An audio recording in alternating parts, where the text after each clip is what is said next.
안녕하세요 여러분, 노초로TV의 노초로입니다. 자, 오늘은 부동산 시장에 대한 얘기를 함께 나눠보도록 하겠습니다. 부동산 시장 지금 여러분들 어떻게 보고 계신가요? 시장을 보는 시각이 저와 비슷할 수 있는데 우리는 이런 시장 상황에서 어떻게 향후 대처하고 준비해 나가야 될까 함께 고민해보는 시간 갖도록 하겠습니다. 일단 부동산 시장의 패닉 상태라고 저는 느껴지는데요. 이러한 패닉 상태, 부동산의 2차 하락기가 정확히 2차 하락기의 변곡점이 정확히 언제인가라는 것들을 먼저 살펴보고 싶고요. 이렇게 부동산 시장이 패닉 상태로 가게 된 주요 원인은 무엇인가 라는 것을 함께 나눠보도록 하겠습니다. 부동산 가격의 2차 하락이라는 표현을 쓰고 있어요. 전체적으로 2023년 부동산 시장의 전체적인 상승과 하락세를 크게 그려보면 가장 큰 하락 시기는 올 1분기 때였습니다. 1분기 때 1, 2, 3 그때가 가장 가격적으로는 저점이었고 가장 저렴하게 매물을 구입할 수 있는 급매물 시기였죠. 그러다가 서서히 시장이 회복되고 정부에서도 특례 보금자리론 같은 상품을 시중에 내면서 시장 자체는 상당히 완만하게 회복되면서 최고가 대비 90%, 85에서 90% 이상은 거의 다 정상으로 회복되는 그런 양상을 보였습니다. 그 다음에 이제 추석 명절 이후에 많은 분들의 예측과 달리 추석 명절 이후에 시장이 이사철, 가을 이사철과 맞물리면서 시장이 좋아질 것으로 봤는데요. 시장 자체는 그때부터 2차 하락기에 접어들게 됐습니다. 그렇다 할지라도 가격적인 것만 단순히 비교하면 올 1분기 때보다는 가격 자체가 크게 빠진 건 아니고요. 주춤하면서 일부 가격도 서서히 빠져가는 형국이다. 이렇게 이해하시면 되겠습니다. 그런 것들을 알 수 있는 두 가지 거래량, 두 가지 통계 자료를 잠깐 보겠습니다. 첫 번째 제가 주목해서 봤던 자료는 서울 부동산 정보광장에서 아파트 거래 건수를 집계를 하는데요. 지역을 좀 한정시켜서 서울시 아파트 거래 정보량만 잠깐 보겠습니다. 보시면 2022년 12월에 1000건이 안 되는 아파트, 그 다음에 1월 돼서 1400건 정도 아파트가 거래됐는데 이 거래량은 꾸준하게 6월, 7월, 8월까지는 3000건 중후반대를 보이면서 회복되다가 언제부터 갑자기 급감하냐? 9월 말에 추석이 있었는데 그 위에 3,375건이라는 아파트가 10월 들어서 2,313건으로 1,000건 정도가 갑자기 줄어들게 되죠. 그러면 여기서 줄어들었는데 11월 돼서 어떻게 됐느냐? 그거의 또 절반으로 줄어들었다는 거죠. 1,247건으로 줄어들었습니다. 12월 달에는 작년과 비슷하게 1000건 이하로 줄어들 것으로 보입니다. 그러면 이 거래량만 보게 되면 가격의 변곡점은 언제부터 드러나냐면 10월 달부터 드러난다. 이렇게 저희는 유추해 볼 수가 있겠습니다. 이거와 또 비슷한 통계 중에 하나가 경매 진행 건수라고 볼 수가 있어요. 경매 진행 건수. 보시는 바와 같이 경매 물건 자체가 서서히 경매 물건이 증가하는데 지금 7월 달에 600건, 700건이던 경매 물건들이 9월, 10월 들어서 11월 들어서 이렇게 거의 1000건이 육박하는 물건의 증가량을 봅니다. 시장에 경매 물건이 쏟아진다는 것은 이 근저당 대부분 대출을 감당하지 못해서 결국은 나오는 거 아니겠습니까? 그러니까 10월 달부터 경매 물건 수도 갑자기 급증하기 시작했다. 그러니까 아파트 매매 건수는 10월 달부터 급감하기 시작했고 10월 달 들어서 경매 물건은 급증하기 시작했다. 수도권 아파트만 보고 이게 비교해 주는 거예요. 그러니까 요 내용만 보더라도 하반기에 2차 하락기의 변곡점은 10월 달부터 본 것이 맞고요. 그 다음에 이것은 제가 이제 강동구에서 부동산 현업을 하고 있는 입장에서 보면 저희가 아파트 하나를 네이버에 광고를 하면 보통 그 아파트 광고 하나 때문에 일주일에 전화 두세 통씩은 기본적으로 받는데요. 제가 현재 아파트 광고를 30개 정도 하고 있는데 10월 달 들어서 30개 아파트 대비 전체 아파트 문의 건수가 10건이 채 되지 않습니다. 저도 깜짝 놀랐습니다.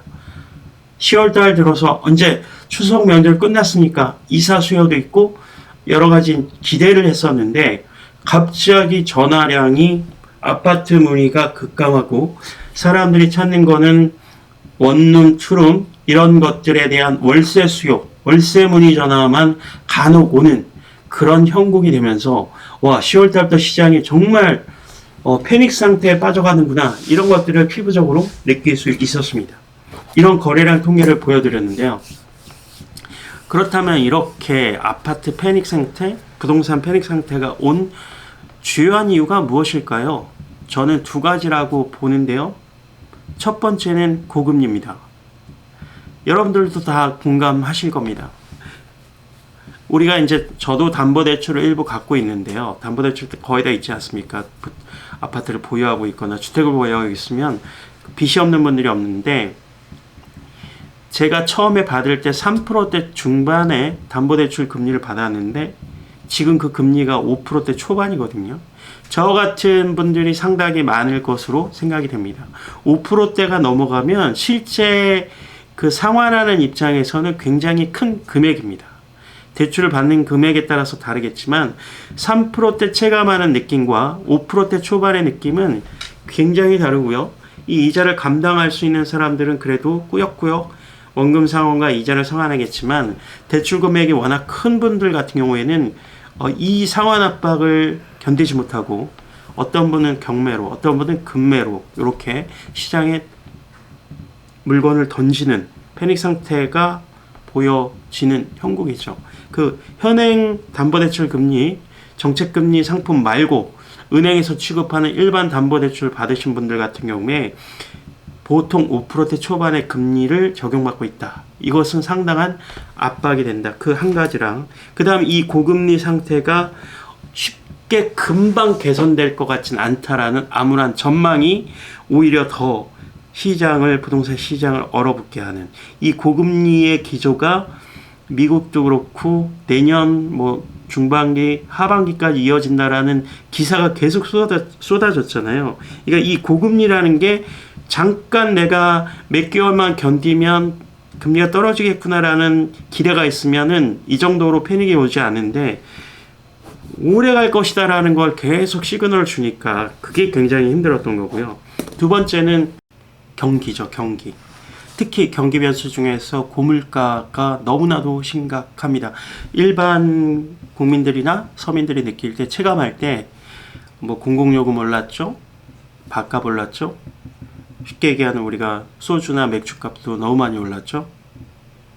하루에 3만 원 정도를 들고 나와도 아침, 그러니까 점심 밥값 10,000원에 교통비 5,000원 이상 쓰고 그 다음에 거기에다가 커피나 뭐 담배 피는 분들까지 고려하면 집에 돌아갈 때 몇천 원이 안 넘을 정도의 고물가 시대입니다. 이런 고물가 시대, 경기가 너무 안 좋기 때문에 부동산 시장이 경기 변수에 크게 영향을 받고 있다고 생각이 되고 특히 이제 경기라는 것은 정부의 의지가 매우 중요한데 이러한 경기가 좋아질 것에 대해서 지금의 윤석열 정부에서 크게 비전을 심어주지 못하고 있다는 점에서 그게 더 심각한 문제라고 생각이 됩니다.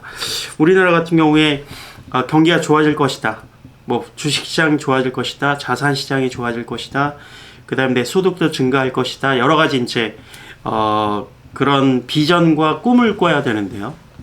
그런 꿈을 구체화하기에는 정부 의지가 너무 약한 것이 아닌가라는 생각을 해봅니다.